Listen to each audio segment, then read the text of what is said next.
திருக்கையிலாய பரம்பரை போற்றி, தென்னாளுடைய சிவனை போற்றி, சமயக்குறவர் சந்தானக்குறவர் திருவடிகள் போற்றி, சம்பந்த சரணாலயடிகள் திருவடிகள் போற்றி, தேவாரம் போற்றி, ஏழாம் திருமுறை போற்றி, சுந்தரர் திருவடிகள் போற்றி. ஏழாம் திருமுறை 90வது பதிகம் கோயில் முன்னுரை சொல்லிட்டோம், அதே மாதிரி குறிப்பும் சொல்லிட்டோம், மந்திரத்தின் பொருள் சொல்லிட்டோம். அப்படிதானே? மனமே நீ தூக்கி ஆடுகின்ற தனது திருவடிக்கு செய்யும் தொண்டின்கண் வளாமல் உண்டு உடுத்தே வாழும் நாட்களிலும் உன்னை அவ்வாறே சென்று கெடாதவாறு தடுத்து தனது இச்சை வழி நடாத்தி பின்பு நீ முன் செய்த பாவத்தின் பொருட்டு உள்ளக்கூறு கூற்றுவனது ஏவல்கள் உன்னை பிடிக்க வரும்போது அதையும் தடுத்து கையை தடுக்கிறவனாக இறைவன் இருக்கிறான். உடுக்கை வச்சிருக்கிறார், நெருப்பு வச்சிருக்கிறார். ஞாபகம் வருதா? சினந்து ஆடுகின்ற கரிய பாம்பை பிடித்திருக்கிறாரு. பெரும்பற்ற பொறியூரில் இறைவன் இருக்கிறாரு. அதை பற்றியெல்லாம் அதில் படிச்சிட்டோம். இப்போ அதில் அந்த செய்திகளை நம்ம விரிவாக பார்க்கணும். நேற்று கூட சொன்னோம், நம்ம திருமுறை எல்லாரும் வகுப்பு நினச்சிட்டு இருக்கிறாங்க. வகுப்பு கிடையாது. அதாவது நம்முடைய சித்தாந்தமும் சரி, 12 திருமுறை செய்யுள் வடிவத்தில் இருக்குது. செய்யுளை கையாள பழகியாச்சுன்னா நீங்கள் திருமுறை சித்தாந்தம் படையாச்சு, அவ்வளோதான். இந்த ரகசியத்தை தான் நம்ம டெய்லி கையாண்டோம். டெய்லி நம்ம மூல மந்திரத்தில் இருக்கும்போது எதில் பயம் போயிடுது? அந்த மூல மந்திரத்தின் மேல் இருக்கிற பயத்தை போக்குறது மட்டும்தான் நம்முடைய வேலை, அவ்வளோதான். இப்போ ஒவ்வொரு பொருளாக பார்க்கலாம். இறைவனுடைய தூக்கிய திருவடி, தூக்கிய திருவடி முதல் செய்தி. நீங்கள் தேவைப்பட்டால் அந்த மூலவரிலேருந்து எடுத்துக்கணும். மடித்தாடும் அப்படிங்கிறது தான் தூக்கிய திருவடி. தூக்கிய திருவடி என்பது சைவ சித்தாந்தப்படி அருளை குறிக்கும். முத்தி நான்ற மலர்ப்பதத்தே நாடு எங்கே இருக்குது? திருவருட்பயனில். அந்த தூக்கிய திருவடிக்கு இன்னொரு பேர் தான் குஞ்சித பாதம். முத்தி நான்ற மலர்ப்பதத்தே நாடுன்னு இருக்குது இல்லை? எங்கே இருக்குது? உண்மை விளக்கத்தில். அங்கே முத்திங்கிறதுக்கு முத்தின்னு அர்த்தம் கிடையாது, அருள்னு அர்த்தம். போய் படித்து பாருங்கள். முத்தின்னு போட்டிருப்பாங்க, ஆனால் என்னென்னு எடுக்கணும்? அருள்னு எடுக்கணும். முத்தின்னு அங்கே எடுக்க முடியாது. ஏன்னா மனவாசம் கிடந்தார், அது என்ன பேசுகிற இடம் கிடையாது. அது 8வது வினாவுக்கு தான் விடையாக பேசுகிறார். அதனால் உரையில் முத்திங்கிறதுக்கு அருள்னு பொருள் சொல்லியிருப்பாங்க. எனவே தூக்கிய திருவடி என்பது அருளை குறித்தது. எனவே தூக்கிய திருவடிக்கு தொண்டு திருப்பணி என்பது அருளை பெறுவதற்காக பணி செய்தல் என்று பொருள்படும்.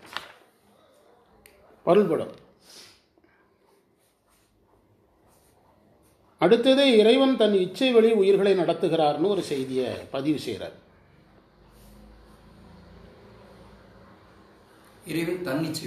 இறைவன் தன் அடிமைக்கண் அன்றியே மனனே நீ வாழுநாளும் உன்னை அவ்வாறே சென்று கெடாதவாறு தடுத்து தனது இச்சை வழி நடாத்தி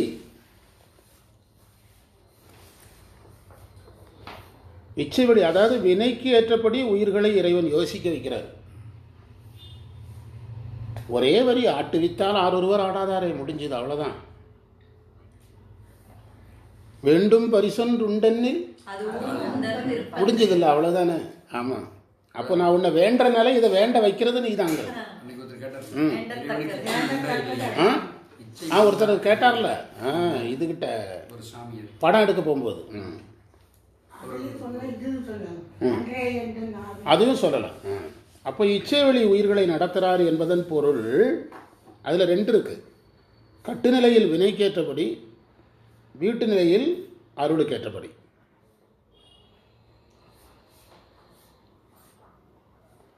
அடுத்தது பாவத்திற்கேற்ப யமன் வருதல்.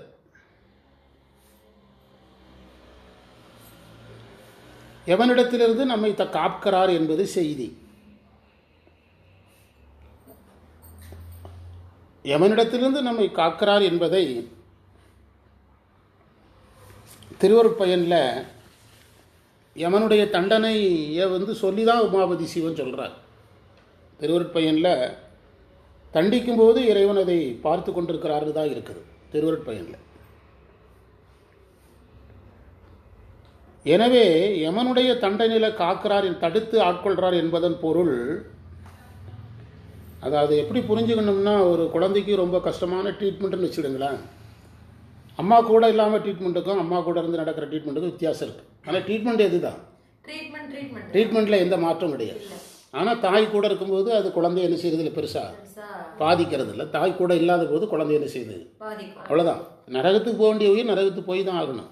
சும்மா எல்லா உயிர்களையும் நரகத்துக்கு போகாமலாம் என்ன செய்ய மாட்டார் இறைவன், தடுக்க மாட்டார். அங்கே வச்சு தான் சரி ஆ அங்கே வச்சு தான் சரி அங்கே வச்சு தான் சரி, ரிவிட்டு அங்கே தான் அடிக்கணும். கை ஒடிஞ்சிருச்சுன்னா ஆமாம் தாய்க்கு முன்னாடியே போடுறோம். ஆமாம் ஆமாம், குழந்தை கதறுது, அதுக்கு தாய் பார்த்துட்டு தான் இருக்க முடியும். உங்களுக்கு 14 ஆண்டுகள் பாண்டவர்கள் கூட கிருஷ்ணர் இருந்தார்.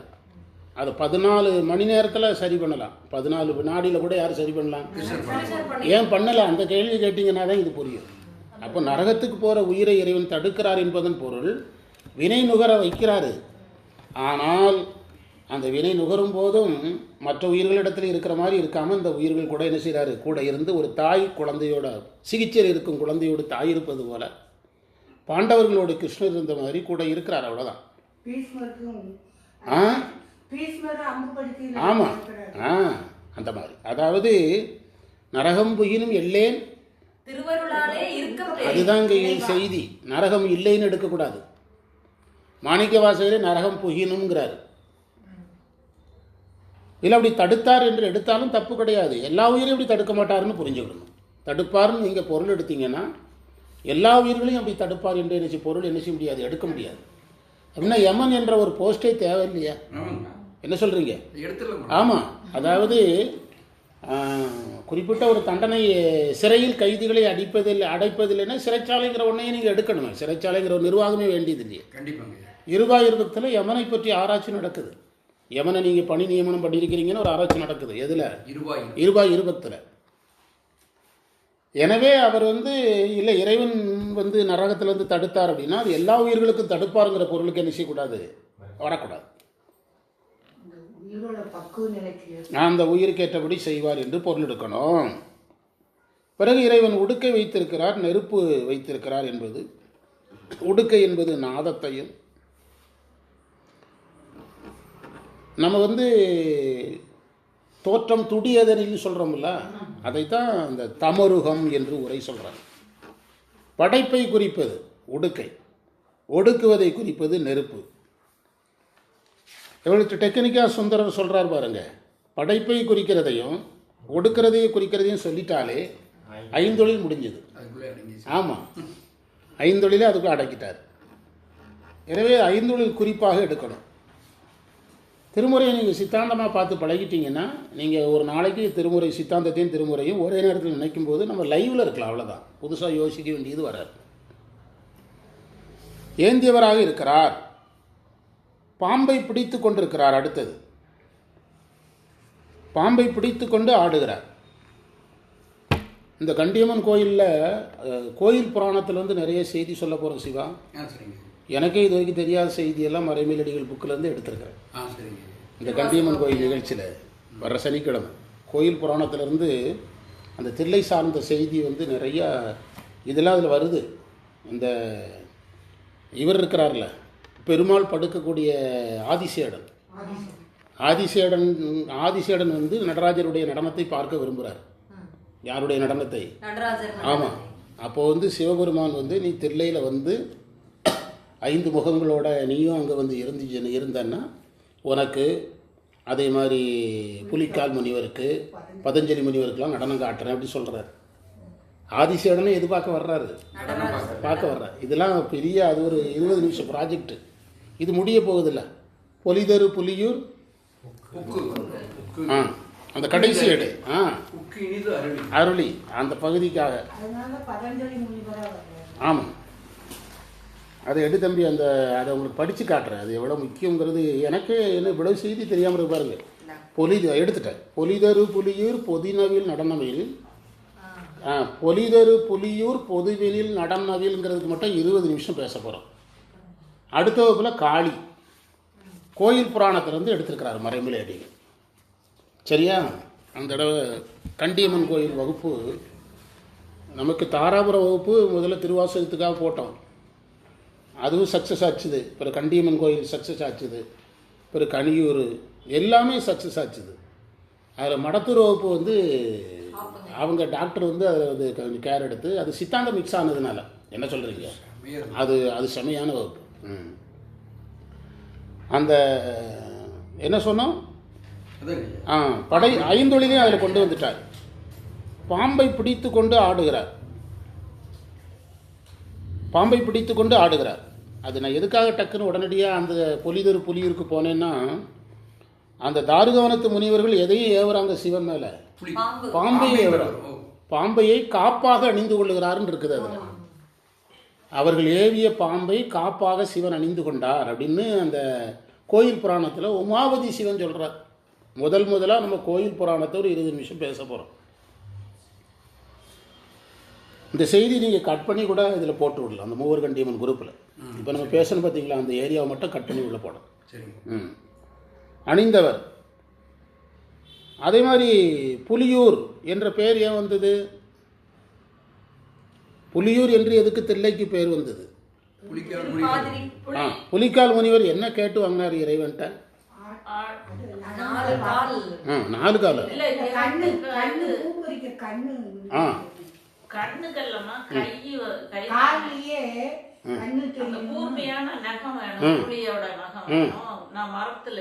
இப்போ எல்லாரும் அவங்க அதை மட்டும் சொன்னாங்க, நீங்கள் இதை மட்டும் சொன்னீங்க. இந்த ரெண்டையும் சேர்க்கிறது அந்த புராணம். காலில் கண்ணு கேட்குறாருங்க, காலிலேயே கண்ணு வச்சு விட்டுறாரு சிவன். காலை எடுத்து வைக்கும்போது லைட்டு மாதிரி டார்ச் மாதிரி எரியும் காலுக்கு, அந்த வெளிச்சம். கண்ணால் கால் வைக்கிற இடத்தையும் பார்க்குறோம். காலிலே கண்ணு கேட்குறாரு. இது இந்த செய்தி நம்ம பேசவே இல்லை, எந்த நூல்லையும் சொல்லவும் மாட்டேங்கிறாங்க. அந்த பதஞ்சலி அந்த கடைசி 4 வரி படிங்க சொல்கிறேன். கடைசி 4 வரி. பொலிதரு புலியூருக்கு இறைவன் இனிதருளினா, அந்த ஊரில் அவர் அப்போ தான் முதல்ல டான்ஸ் ஆடுறாரு. அதை உமாபதி சிவா ஆரம்பத்துலேருந்து முடிவு வரைக்கும் சொல்கிறாரு. டான்ஸ் ஆட எப்போ வந்தார்? தில்லைன்னு ஒரு கோயில் இல்லாத காலத்திலேருந்து கதை சொல்கிறாருங்க. யார்? உமாபதி சிவம். அதை ஒரு 20 நிமிஷம் பேச போகிறோம். உங்களுக்கு பிரச்சனை இல்லை, வண்டிக்கு ஆள் சேர்ந்துடும், பிரச்சனை இல்லையா? சரி. இனிதாரு புக்குனாலே அர்த்தம், அன்னைக்கு அங்கே இல்லைன்னு அர்த்தம். புக்கு அப்படின்னா அதுக்கு முந்தைய அவர் அங்கே இல்லைன்னு அர்த்தம். இப்போது அப்பர் சுவாமிகள் நீங்கள் திருவாரூருக்கு முதல்ல வந்தீங்களா, இங்கே 2வது வந்தீங்களான்னு கேட்குறாரு. ஆனால் இவருக்கு அங்கே இல்லாத ஒரு காலம், இல்லாத காலம்னா யோகிகள் மட்டும் பார்த்துருக்குறாரு. கோயிலாக இல்லாமல் வெளிப்படையாக டான்ஸ் காட்டாமல் யோகிகள் மட்டும் யாருடைய நடனத்தை பார்த்துட்டு இருந்திருக்கிறாங்க. அது திருமந்திரத்தோடு சேர்த்து பார்க்க போகிறோம், புரியுதா? அந்த கையில் பாம்பை பிடித்திருக்கிறாருங்கிறதுலையும் அந்த செய்திகள் அதில் வருகுது. புலியூர் என்ற பெயர் அதனால தான் வருகின்றது. இனி நாம் அந்த இறைவனுடைய அடைஞ்சிட்டோம், இனி நாம் என்ன பெறணும்? அழகான வருது. பேராளர் புலியூர் சிற்றம்பலத்தும் பெருமானை பெற்றாமன்றேன்னா அவனையே பெற்றாச்சு. இதைத்தான் மாணிக்கவாசகர் இன்னொரு வடிவத்தில் 6 பெறுவார் அச்சோவைன்னார். ஸோ திருநாவுக்கரசரே ஒரு இடத்துல இந்த பீழை கண்களால் வேறு என்ன பார்க்க போகிறேன்னு ஒரு இடத்துல பாடுறேன். தில்லை நடராஜரை பார்த்த பிறகு இந்த கண்ணை வச்சு வேறு என்னத்தை பார்க்க போகிறேன்? எதற்கு? நடராஜரை பார்த்ததே போதுங்கிறார். யார்? பீழை கண் கொண்டு வேறு என்ன காணப்போகிறேன் அப்படின்னு கேட்குறேன். அடுத்த இப்படி கேட்டது மாணிக்கவாசகர் இல்லை, திருநாவுக்கரசர். அது தப்பாகவும் சொல்லிவிட்டு என் பேரையும் சொல்லிட்டு வந்துடாதீங்க யாராவது. அடுத்து 2வது மந்திரம் மனமே. அடுத்து 2வது மந்திரம் மனமே, உயிர் பிரியும் வரை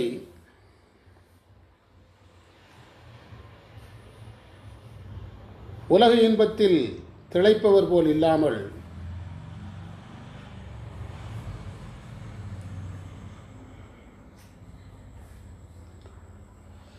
புகழ் நிறைந்த அன்புடையவர்களாய்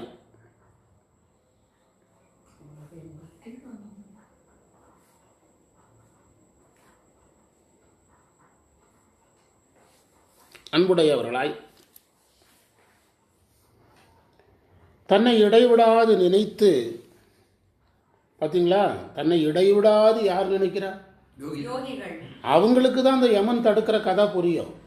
அவங்க என்ன சக்தியிலிருந்து வெளியே வந்தவங்க, மறைப்பு சக்தி. ஆமாம், அவங்க அங்கே யமனுடைய அந்த யமனுக்கு அங்கே வேலையே கிடையாது, புரியுதா? யமன் ஏதோ ஒரு சம்பிரதாயத்துக்கு வந்தான்னா, கல்யாண வீட்டில் மாப்பிள்ளை காசிக்கு போகிறேன்னு ஒரு சம்பிரதாயத்துக்கு போயிட்டு வான்னு சொல்ல முடியுமா? அதுவே சம்பிரதாயத்துக்கு காசி போகிறேன்னு பிராமணர் வீட்டில் மாப்பிள்ளை போகிற மாதிரி யமன் சம்பிரதாயத்துக்கு வருவார். இறைவன் சம்பிரதாயத்துக்கு நீங்கள் போயிட்டு வாங்கன்னு அனுப்பி வைப்பார். யாரை? யமன். யாருக்கு? ஆமாம், நீங்கள் சுந்தரரே யமன்கிட்ட தடுப்பாருங்கிறீங்க, நீங்கள் தடுக்க மாட்டேன்னு சொல்லுவீங்களா? உங்களுக்கு அவ்வளோ இதான் கேட்கக்கூடாது. அப்படின்னா அந்த சித்தாந்த மரபுகளே உடைஞ்சிரும். சுந்தரர் யாரை சொல்லிட்டு இருக்கிறாரு? யோகிகளுக்கு. அபிராமி பட்டரே நீங்கள் வந்து தடுங்கன்னு சொல்லலீங்க. அபிராமி இந்த அதில் வரும்போது நில்லுன்னு தான் சொன்னார். அபிராமி பட்டரே நீ வரும்போது நில்லுன்னு. ஏன் தெரியுமா? ஞானிகள் வந்து அந்த இறைவனுடைய திட்டங்களுக்குள்ளே உள்ள நுழைய மாட்டாங்க. ஞானி அல்லாத நாம் வந்து நம்ம போகும்போது இறைவன் பார்த்துக்கிட்டு தான் இருப்பார். ஆப்ரேஷன்னா ஆப்ரேஷனுக்கு அனுமதிப்பார். ஆப்ரேஷன் என்ன செய்ய மாட்டார், தடுக்க மாட்டார். அதனால் இது வந்து இதை ரெண்டு விதமாக பார்க்கணும். ஒன்று, நம்ம ஆட்கள்கிட்ட பலம் தரும் பதிகம்னா யமபயம் போகிற பதிகம்பா, அது பரவாயில்ல, ஒன்று தப்பு கிடையாது. அப்படி சொல்கிறதுனால என்ன தப்பு வந்துடும்? அவங்க சொன்ன மாதிரி அப்படியா படிக்கிறான்ட்டு விட்டுறணும்.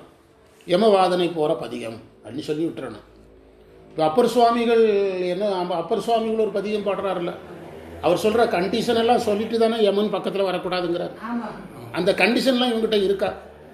இடையராது இறைவன் நாமத்தை சொல்பவர் அருகில் செல்லக்கூடாது. அது என்ன பதிகம்? காலபாச திருக்குறுந்தொகை கண்டு கொள்ளரி.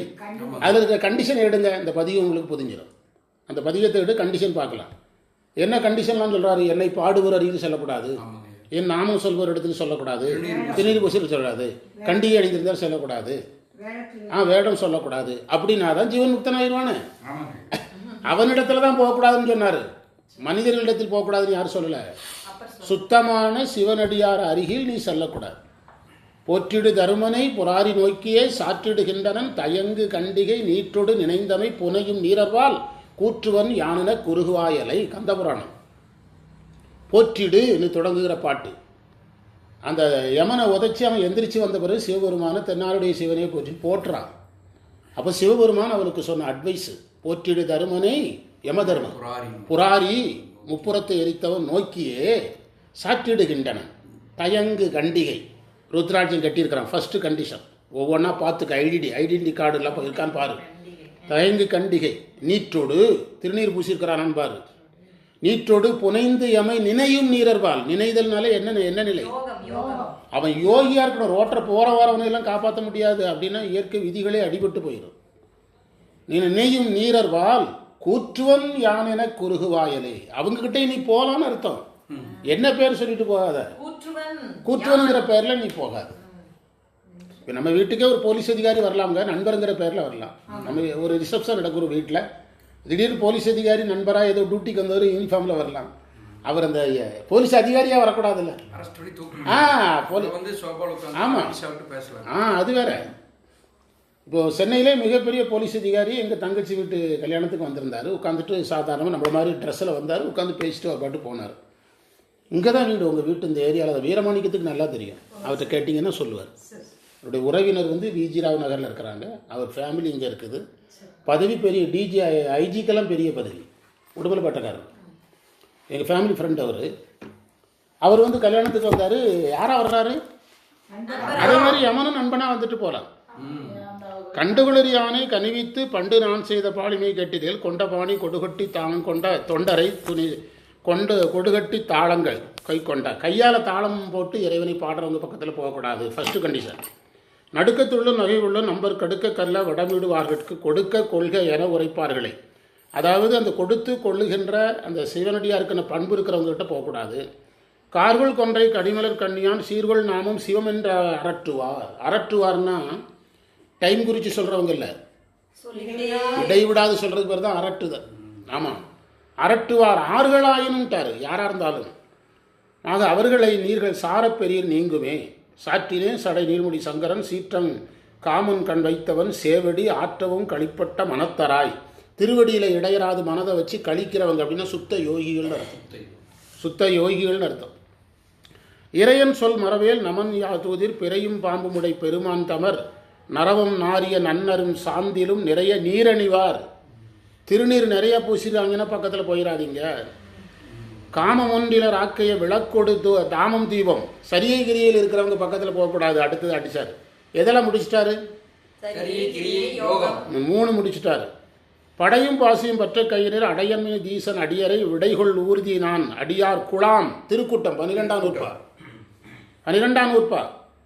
போற்றியே போவினர். என்னங்க செய்யறதுனாரு? அவங்கள அடியார் வாழ்வுன்னு சொல்லிட்டு போயிருந்தார். விச்சையாவதும் வேட்கையாவதும் நிச்ச நீரணிவாறு நினைப்பதே. நிச்சம் நீரணிவாறு நினைப்பதே. அடியார்கள் நினைக்கிறது தான்ப்பா எல்லா வகையான திறமையும் அப்படிங்கிறார் அப்பர். அச்சமெய்தி அருகணையாது. அறிவு எதுனா, ஆசை எதுனா, திருநீர் பூசணங்களை கும்பிடுறது, சிவனடியார்களை கும்பிட்டுட்டு போயிட்டே இரு அப்படிங்கிறார், சொல்கிறார். அப்போ அவங்க என்னதான் டியூட்டின்னு கேட்குறான். பிச்சை புக்கவன் அன்பரை பேணும், பிச்சை எடுத்துட்டு தான் சாப்பாடு போடுங்கப்பா அடியார்களுக்கு. யமதூதர்கள் கேட்குறாங்க, அப்போ நாங்கள் 24 நாள் சும்மாவாக இருக்கிறது, அப்போனா பிச்சை எடுத்தாவது சாப்பாடு போடுங்கிறார். இன்னங்கேள்மீன் இளம்பிறை சூடிய மன்னன் பாதம் மனத்துளே ஏற்றுவார். இதில் யார் சொன்னால் நமக்கு? இன்றைக்கி நம்ம தான் யோசிக்கிறோம். எல்லாம் உடனே யம பயம் போகுங்கிறான்.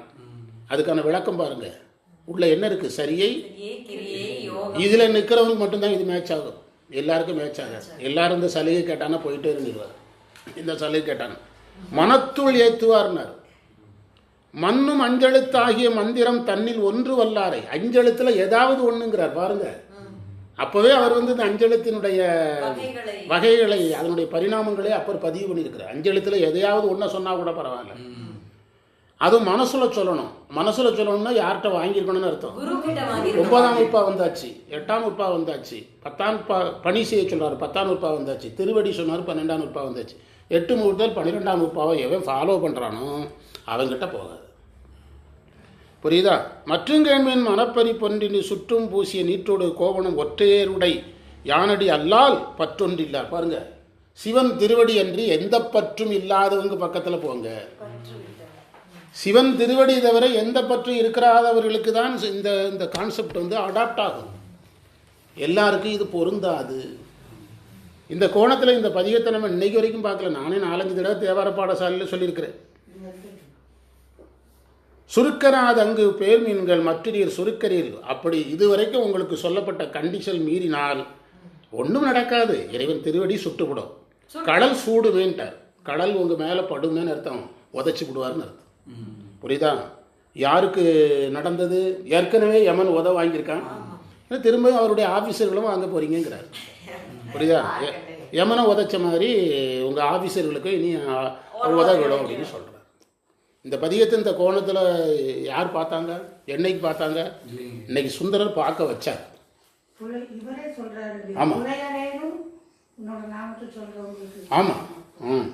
அப்போ அப்படியானால் இந்த யம யாராவது நம்ம மரண பயம் யாருக்கா வந்துன்னா அந்த பதிகத்தை அவங்களுக்காக பாடும். நம்ம அடியார் ஒருத்தருடைய சகோதரர் உடம்புக்கு முடியாமல் இருக்கிறாங்க. நம்ம நம்பிக்கையை நம்ம என்ன செய்யணும்? ஊட்டணும். அது நம்ம பதிகங்கள்ல இருக்குது. புரியுதா? அதை பாடணும். இப்போ நம்ம ஒரே இந்த பதிகத்தினுடைய பொருளையே புரட்டி போட்டோமே. அந்த பதிகத்தை வச்சுக்கிட்டு யமபயம் போகும். எப்படி போகும்? யாருக்கு போகும் அதை சொல்லு. முதல்ல யமபயம் யாருக்கு போகும் அதை சொல்லு. எல்லாருக்கும் போகாது. இந்த கண்டிஷனுக்கு உட்பட்டவனுக்கு மட்டும்தான் போகும். ஆமாம், அவர் கண்டிஷன் போட்டு தான் பதிகமே எழுதியிருக்கிறாரு. யார் யார்ட்டெல்லாம் போகக்கூடாதுன்னு அவன் கேட்குறான். அவன் கண்டிஷன் சொல்கிறான். திருநீர் பூச்சிருக்கணும், இறைவன் திருவடியை தவிர எந்த பற்றும் இருக்கக்கூடாது, 5 எழுத்து உள்ள சொல்லணும், அவங்க சரீகிரி யோகத்தில் இருக்கணும். ஒரு பாட்டு சொல்கிறார், திருநீர் பூசியிருக்கணும், கண்டிகை அடைஞ்சிருக்கணும். இந்த கண்டிஷன் இருக்கிறவங்களுக்கு மட்டும்தான் இந்த விதி பொருந்தும். இப்போ கவர்மெண்ட் சில விதிகளை சொல்லுதில்ல, இவங்களுக்கு மட்டும்தான் அந்த விதி என்ன செய்யும்? அடாப்ட் ஆகும். எல்லாருக்கும் என்ன செய்யாது? அடாப்ட் ஆகாது. அரசு இடத்தில் இந்த சலுகை பெற இவர்களுக்கு இந்த தகுதி இருக்கணும்னு அரசு சொல்லுதில்ல. அதை அப்பர் பகிரங்கமாக அறிவிக்கிறார். நீ இன்னும் சொல்லப்போனால் நீங்கள் அப்பரை நம்மளை காப்பாற்றுறாருன்னு நினைக்கிறாங்க. பயங்காட்டுறாரு. உண்மையில் வழிபாட்டில் இல்லாதவனு பயங்காட்டுறாரு. யம பயத்தை உண்டு பண்ணுறாருன்னு சொன்னால் தப்பு கிடையாது. ஆமாம், பயங்காட்டி நெறிப்படுத்துறார். ஆமாம். அதனால் நீ கருமுதல் திருவரையில் எடுங்க, கண்டுகொள்ளறின்னு இருக்கும். இதில் அதைத்தான் இதில் பதிவு பண்ணுறார் அடுத்த மந்திரத்தில். அதாவது தனது திருவடியில் வீழ்ந்து வணங்கும் திருவுடையவரை, அதே வார்த்தை அப்பர் சொன்ன வார்த்தையை அப்படியே பதிவு பண்ணுறார். திருவுடையவரை யமதூதர்கள் தடுக்கும்போது தடுப்பார் இறைவன். எத்தனை பேர் வந்துடுவாங்க? இப்படி யமனுக்கு ஒரு லாஸும் கிடையாது. யமன் சொல்கிறான், இந்த மந்த்து டார்கெட் 1,00,000. இந்த லிஸ்ட்டில் எத்தனை பேர் வந்துடுவாங்க? 1-2 பேர் தான் வரும். யமன் ஒன்றும் சொல்ல மாட்டான். ஏதோ 1% மிஸ் ஆகிருக்குது, பரவாயில்ல, போயிட்டு போகிறாங்கப்பா. நீங்கள் நினைக்கிற மாதிரி லட்சத்தில் 1000, 2000 எல்லாம் இதில் தப்பிக்க முடியாது. புரியுதா? யமனுக்கே தெரியாமலே வெளியே வந்துடுவான். அதனால் ஆட்கொள்பவன் இறைவன் பெரும்பற்றி புலியூர் திருச்சிற்றம்பலத்தில் விளங்குகிறான். அவனை அடைந்தோ நாம் பெற வேண்டுவது எதுவும் இல்லை என்று தேவார பகுதியை நிறைவு செய்து நம்ம திருவாசகத்துக்கு போக போகிறோம். இதுலேயும் இருக்குது, அதை பாட்டு இருக்குது இல்லை.